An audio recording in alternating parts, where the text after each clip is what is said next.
Det dufter lysegrønt af fisk i grøft og mark og fiskens mund. En varm og lys fiskesommer.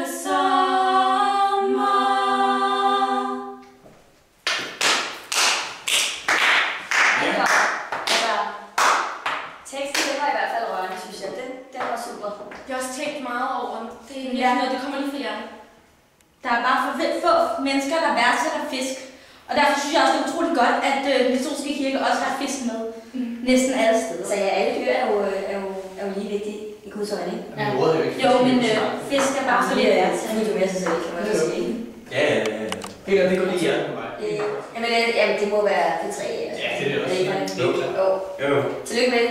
Arbejde videre med det fisketema der. Ja, tak. Hvad er jeres yndlingsfisk? Makrel. Okay.